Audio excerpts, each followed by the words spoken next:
Everyone at the White Lotus Resort has secrets, and in episode 2, we're starting to get tiny glimmers of what they are.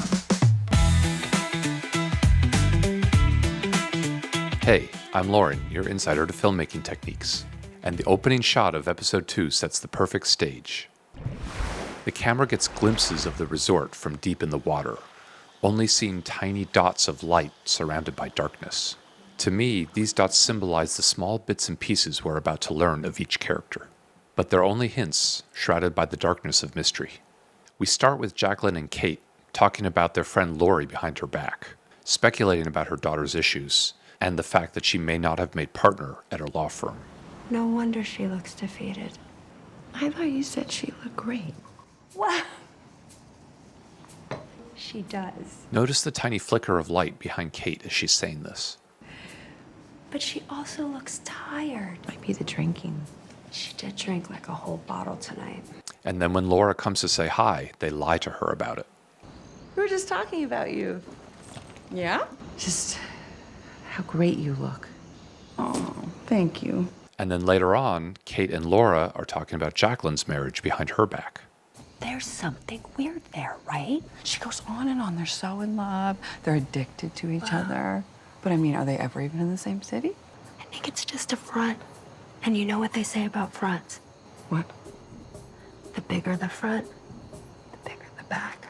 But this time, Jacqueline hears what they're saying, and we get a nice shot of the beautiful glitzy back of her dress, covering up her real back of secrets. And remember from last episode when there were these cutaway shots of statues watching the guests? They cut to another one here. And the way the statue is lit with stark shadows and high contrast, it's a dramatic depiction. Look at this shot of Sam, for example, who is looking at himself in the mirror. He's portrayed with such innocence by the soft light, without any harsh shadow lines, that makes his face glow with warmth. By contrast, the filmmakers chose to light this statue with a harsh, cold shadow, a duality of darkness and light. It's sinister. And I'm thinking to myself, what does this statue represent, just watching and biding its time? A central tenet of Buddhism is how a person's actions lead to future consequences, known for short as karma. I think karma is waiting for all of these guests, and the ladies in particular. What do you do? This and that? You see that little flickering light in the background? We now know that Greg is up to something shady, but that's it. It's just a glimmer of something. And Rick has his own secret agenda, too, trying to track down the co-owner of the resort. He just got out of the hospital. Yeah, last week he had a stroke. Oh my God. He's had a few. And when he finds out where he is, there's that flickering light. And right after that, he tells his girlfriend without any reason that he has to go to Bangkok. So mysterious.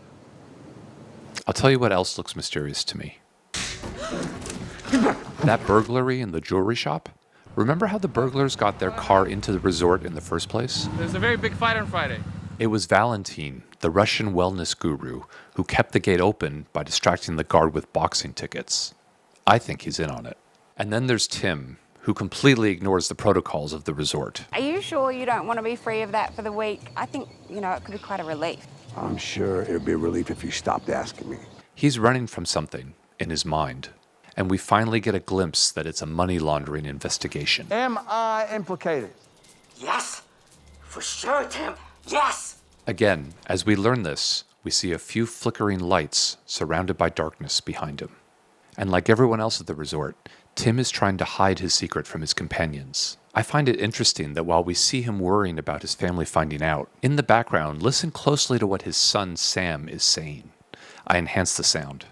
There was this little girl, and she starts screaming to everyone, "Oh my God, there's gonna be a tsunami, there's gonna be a tsunami!" But, no one wanted to believe her, but They didn't listen to her. I think that's a very telling story at that moment. Don't you? And guess who is the only guest at the resort thus far that is actually practicing Buddhist teachings? Tim's very own young daughter, Piper. I'm betting that a tsunami of scandal, drama, and karma is coming to the resort. And it leaves me wondering, will Piper be the only one who isn't swept away? Thanks for watching.